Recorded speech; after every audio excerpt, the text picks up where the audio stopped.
celebrating 50 years of progress, inclusion, and advocacy. Join us in honoring the Rapid City Disability and Accessibility Committee's legacy. Founded by the resolution of the Common Council in 1975, signed by then-Mayor Donald Barnett, the committee was originally known as the Mayor's Advisory Committee on Employment of the Handicapped. As the committee's mission evolved over the years, so did its name. In November 2010, it was rebranded as the Mayor's Committee for Disabilities. And in 2022, it adopted its current name as the Disability Awareness and Accessibility Committee.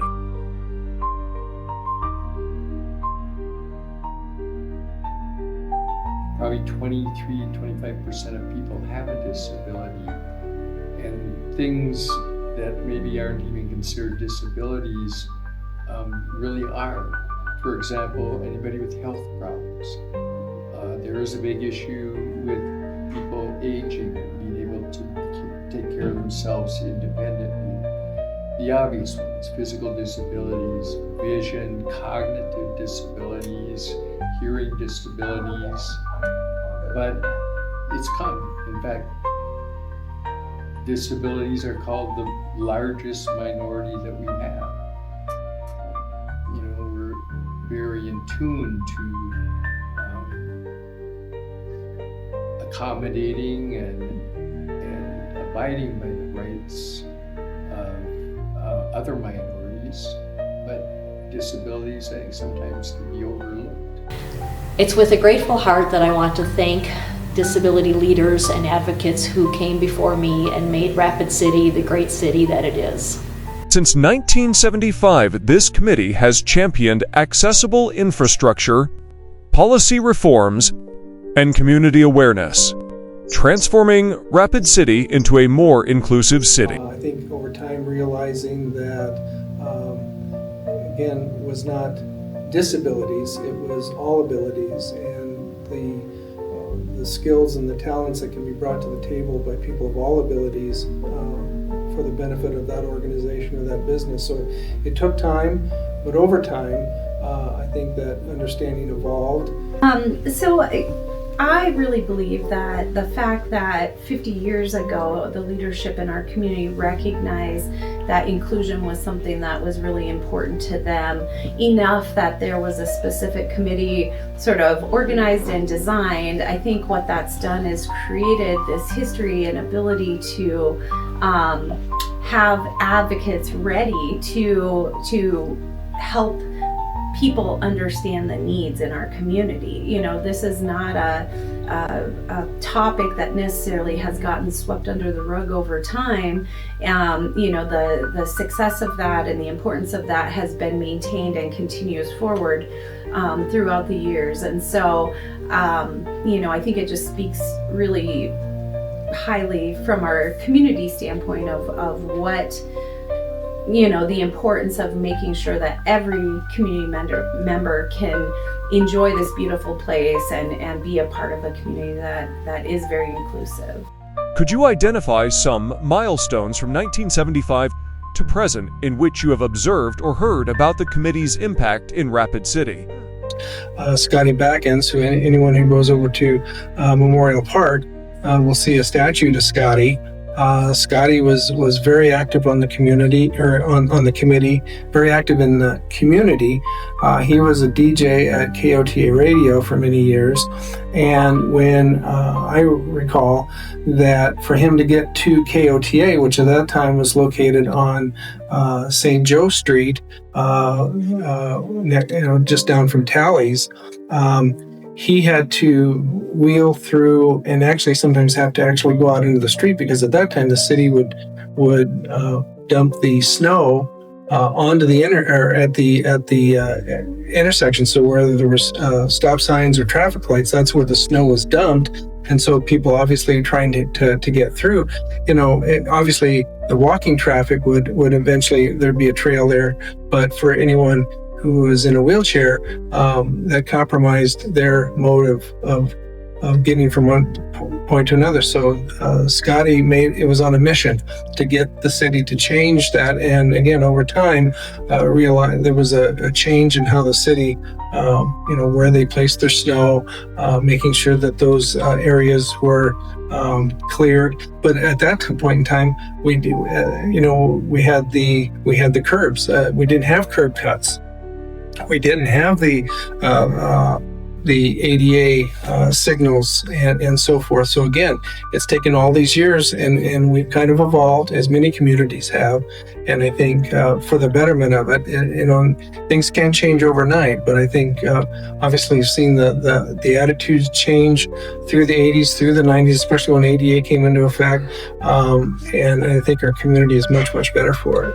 Me having a car with a side ramp, I need to park where there's a wide access aisle, and there again, ignorance that people park take up a lot of that room. So if they're already there, I don't park there. But if they park there after I have gone out of my car, then I can't get back in. We have done a couple of PSAs on TV about it. Please note that stripe lines are not designated for motorcycle parking. Kindly leave sufficient space to accommodate those with medical needs. You look at Dinosaur Park, right?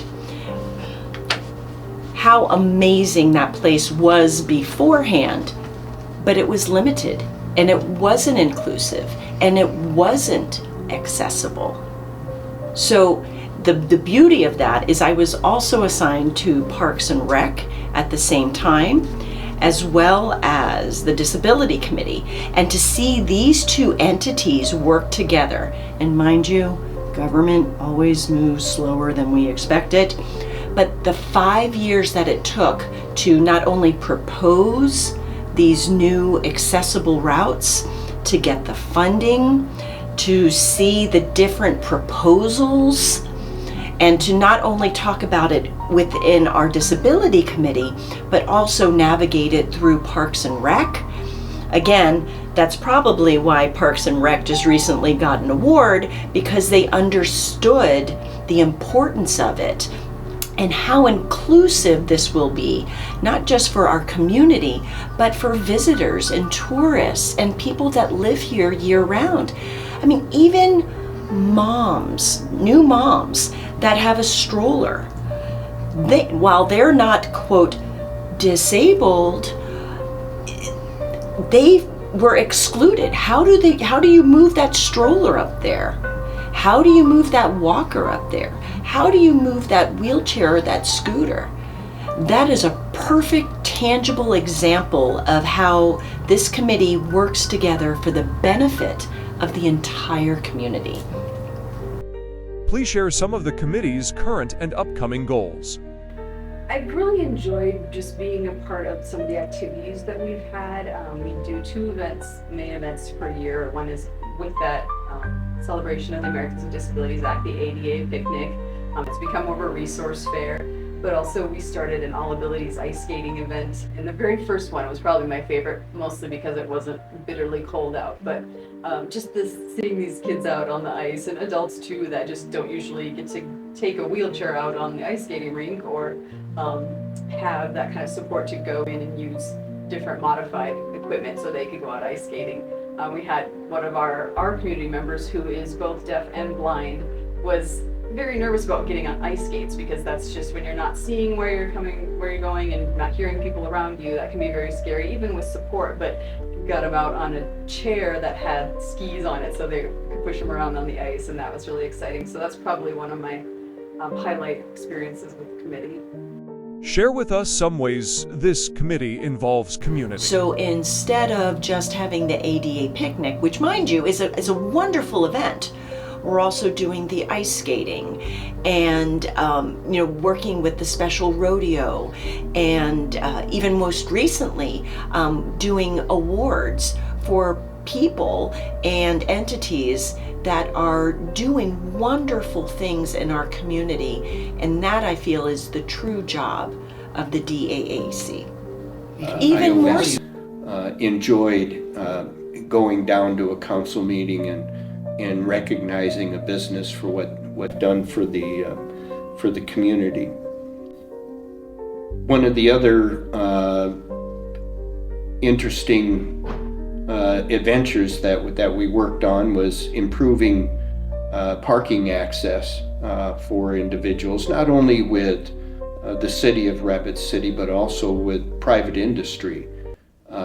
Just broadening the awareness of making sure that ample parking spaces and proper parking spaces were available for individuals with disabilities.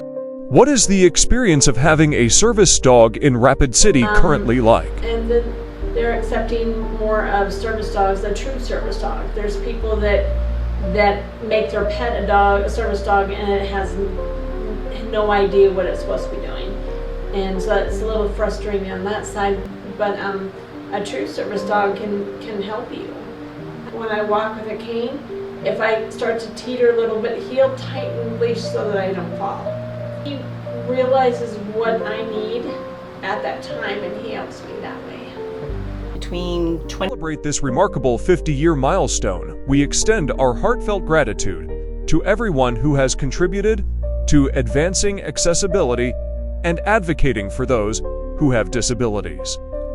Your dedication, resilience, and unwavering commitment have paved the way for a more inclusive and equitable future. Together, we will continue to break down barriers, champion diversity, and foster a community where everyone has the opportunity to thrive.